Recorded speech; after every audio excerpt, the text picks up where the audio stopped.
문재인 대통령은 서해 공무원 피살 사건을 30년 비공개로 분류했습니다.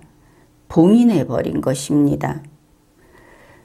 여기에 대해서 그의 유족, 서해 공무원 사건의 유족이 기간을 정해서 2020년 9월 22일부터 9월 28일까지 정보 공개를 청구했습니다.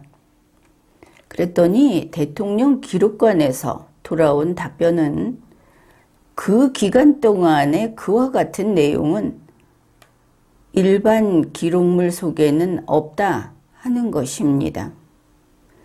대통령 기록관의 기록물은 일반 기록물이 있고 지정 기록물이 있습니다. 그렇다면 문재인 정권에서 이것은 일반에게 공개하지 않는 쪽으로 가겠다는 방향을 정한 것이 이미 알려진 바에야 이것을 지정 기록물로 분류를 했구나, 이렇게 볼 수 있는 겁니다.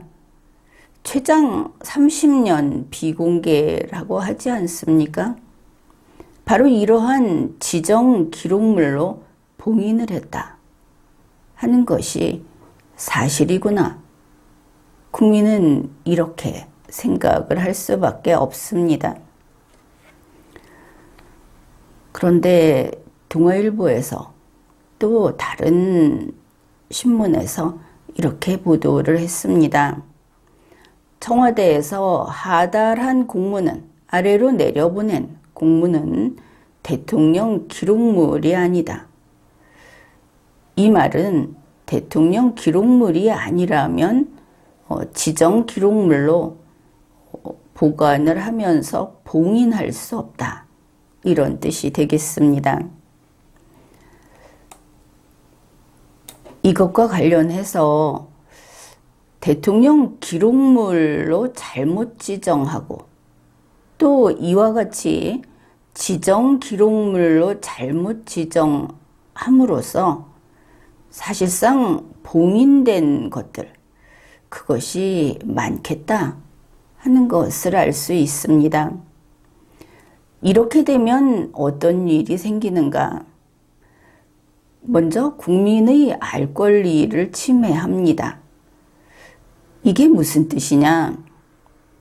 헌법에 위반되는 것이다, 이런 뜻입니다. 헌법에 위반되는 행정행위는 그 자체로 효력을 잃습니다. 그 다음에 이것이 무엇이냐?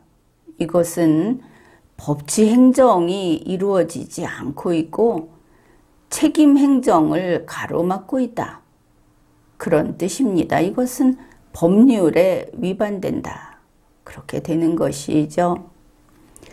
그래서 이 시점에 우리는 이런 요구를 합니다. 윤석열 대통령은 대통령 기록관에 지금 이렇게 들어간 그런 것들을, 문제가 되는 것들, 논란이 되는 것들은 다 공개하라. 30년 지정 기록물은 어떻게 하느냐? 그것은 모두 재심사하라. 윤석열 대통령은 이번 기회에 법치 행정의 모범을 보여야 합니다.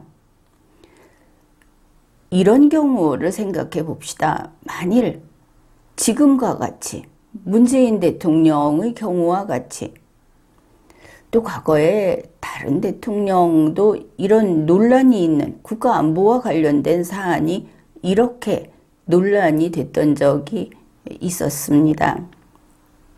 그런데 대통령이 자기 자신의 안전을 위해서 공무수행을 했던 내용들, 이런 것을 봉인하도록 내버려 둔다면 사실 대통령이 결재한 사항들, 그게 대통령과 관련되는 사항들이 될 것이고 그 모두를 대통령 기록물로 지정하는 그런 일도 벌어질 것이다. 그리고 지금의 경우처럼 그렇게 봐서 전면 비공개가 가능해질 것이다. 이것을 알 수 있습니다. 바로 그래서 대통령이라는 공무원이 국민의 일꾼으로서 공무수행을 했을 때 그 내용이 효과는 현실로 발휘를 했는데 나중에 그러한 기록은 봉인해서 숨겨버리는 이런 일은 허용되지 않는 겁니다. 미국을 보면 또 윤석열 대통령도 이게 옳다 하는 생각을 할 겁니다. 미국의 경우에 별별 것이 다 공개되고 있지 않습니까? 따라서 윤석열 대통령은 대한민국 헌법에 따라서 국민에게 모두 공개해야 합니다. 지금까지 리걸마인드 연구소였습니다.